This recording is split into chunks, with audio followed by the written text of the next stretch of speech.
Salve galãs e galoas! Vocês já ouviram falar de esquema Ponzi?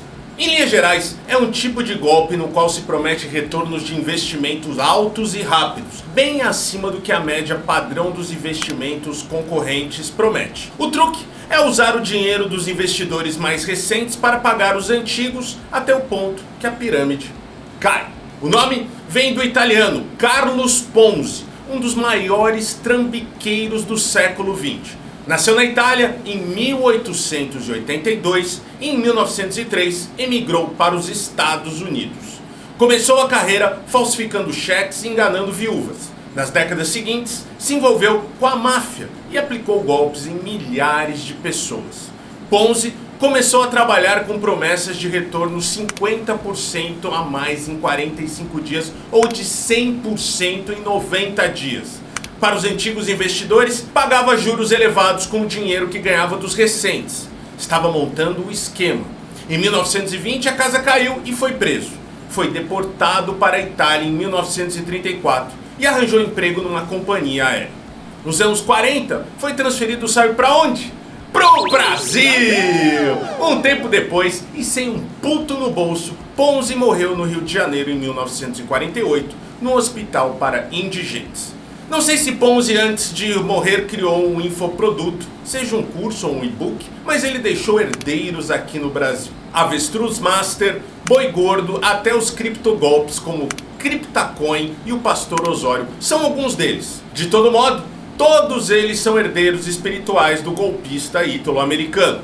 Mas o esquema Ponzi mais bem sucedido do Brasil não é apenas mais um golpe financeiro. Ele na verdade é um movimento político. E deu tão certo que conseguiu chegar até a presidência. É a direita brasileira. A direita brasileira lembra muito um esquema Ponzi misturado com garimpo. Os golpistas são os influencers e políticos de direita. O esquema é a ideologia de direita e o garimpo são as redes sociais. E você, caro conservador, é a pepita de ouro que os caras contrabandeiam. Jair, que se orgulha em ser um garimpeiro freestyle, foi apenas o primeiro. E por isso, o mais bem sucedido malandro nesse esquema todo. Segundo Amanda Aldi, em momentos de folga, Jair Bolsonaro costuma estacionar perto de algum rio, arregaçar a barra da calça e entrar na água. Leva junto um jogo de peneiras e uma bateia, recipiente com fundo cônico usado para revolver água e cascalho que carrega no carro. Ele vai em busca de ouro. Sempre que possível, eu paro num canto qualquer para dar uma faiscada. Jair descobriu o véio de ouro do ressentimento de uma parte da população. Ressentimento que, nas palavras da filósofa Cíntia Fleury, é aquela mágoa que ocupa o lugar da vontade, um impedimento de boa vontade que faz com que tudo se torne bumerangue para reavivar o sentimento ruim, tudo parece um mau sinal. Nietzsche falava de intoxicação para descrever os malfeitos do ressentimento. Já para Max Scheler, seria um tipo de rancor, uma exasperação obscura que ronca, que gera pouco a pouco uma longa ruminação de ódio e animosidade, prenha de uma infinidade de intenções hostis. Quer entender esse ressentimento, então? Presta atenção na cara desses otários diante de bolos. Um ressentimento que surgiu por anos e mais anos de antipetismo cultivado pela grande mídia.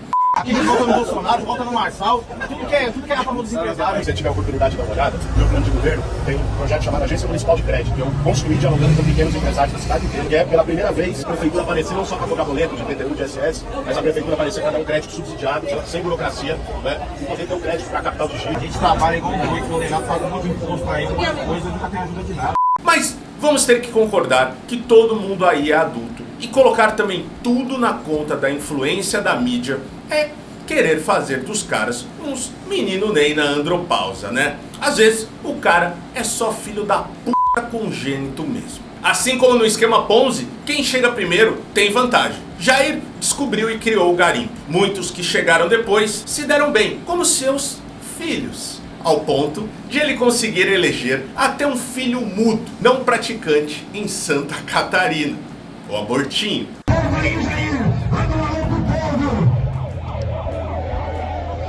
Mas, em um ambiente de oportunidades e golpes, tendo a picaretagem como única lei, muitos se fuderam. Muitos foram esquecidos, como as influencers reaças da pré-história do bolsonarismo, como Luana Bastos, Dani Scherer e Kelly Bolsonaro. Lembra? Nem eu lembro. Outros estão cumprindo uma etapa e lavando o rego após anos de cela. E outros estão desesperados em busca de um Pix. Afinal, se achavam inteligentes demais para arrumarem um carguinho no governo ou tentarem uma vereança em Santana da Ponte Pensa. Muitos pleibas e caços, vendo o enriquecimento de um bando de pé rapado, resolveram investir tudo no garimpo direita brasileira. E se fuderam também, como é o caso dos tucanos. O caso mais emblemático dessa corrida ao ouro do ressentimento foi a da Joyce. É Photoshop, é Photoshop, Photoshop, Photoshop. Ah lá, gente. É Photoshop, é Photoshop, Photoshop, Photoshop, Photoshop. Desculpa, não é Photoshop. Começou como plagiadora mor, depois se tornou uma das porta-vozes do antipetismo na Jovem Pan, virando deputada federal na aba do Jair e terminou sua carreira como traidora do movimento, influencer fitness e despeitada. E agora é oficial, acabou de sair, oficialmente o que eu já tinha adiantado para vocês, que o Jair Messias Bolsonaro é o novo presidente do Brasil. Esse é o momento de maior emoção da minha vida. É só, gente, já saiu o resultado para o segundo turno da eleição aqui em São Paulo. Eu nem posso, assim, titubear em quem eu vou apostar.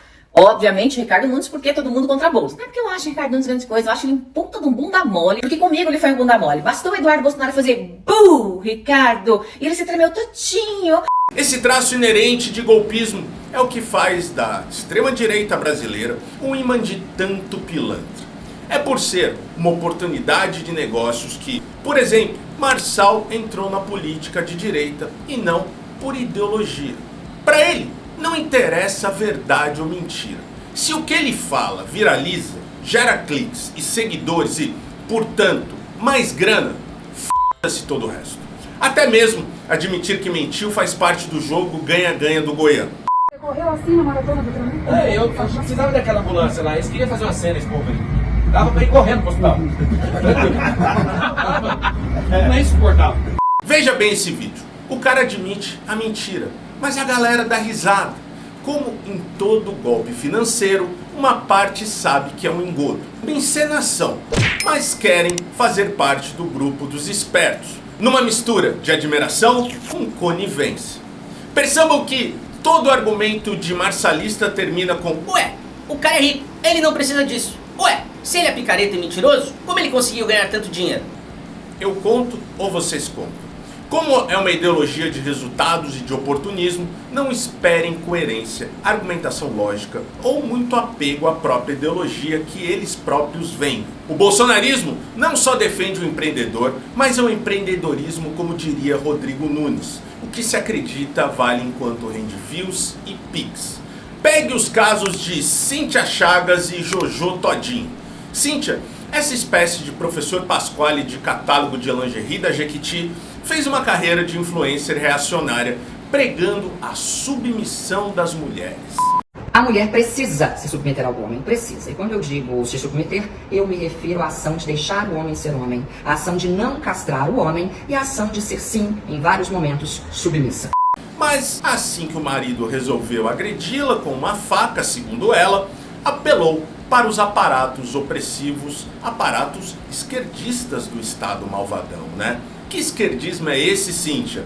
De todo modo, torcemos para que o agressor, que segundo a acusação de Cíntia atacou por causa do mito, vá para o Chilindró bem escorado no Gabriel Monteiro com a ajuda de alguns litros de óleo Johnson. Outro exemplo desse oportunismo ideológico é o de Jojo Todinho. Essa foi bem mais descarada. De apoiadora da causa LGBTQIAP+, a Tolkien bolsonarista.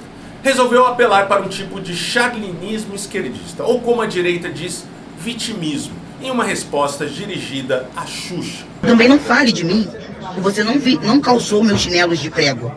Você é privilegiada. Você não passou pelo que eu passei. Você comeu angu frito? Você viveu sem ter o que comer um dia? Claro que não. Você é branca, né? Ah. Jojo, em poucos segundos, meteu a carta do privilégio branco de Xuxa. Chinelos de prego, angu frio, fome hipotética e ainda um crentismo freestyle. Ora, Jojo, lendo o pequeno manual antirracista da Djamila, achava que você só lia rios ou manual de fuzil AR-15.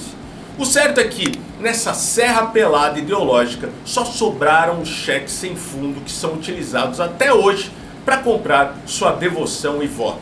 Caro amigo eleitor do Raspa Caneco e do Pablo Marçal. E como dizem por aí, todo dia sai um otário esperto. Quando eles se encontram na internet, nasce mais um bolsonarista e um candidato do PL. E se você chegou até aqui, gosta do nosso conteúdo, gosta do nosso canal, nos ajude também agora em 2025. Entra aqui no nosso primeiro comentário na descrição e coloca aqui o Seja Membro.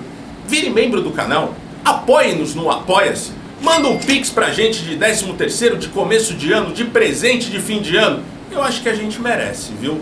E você também nos siga nas outras redes sociais, principalmente Instagram e TikTok. Se você é um desses que ainda acredita em certos golpes que coaches picaretas dão por aí, eu só tenho uma coisa pra te dizer. Não passarão!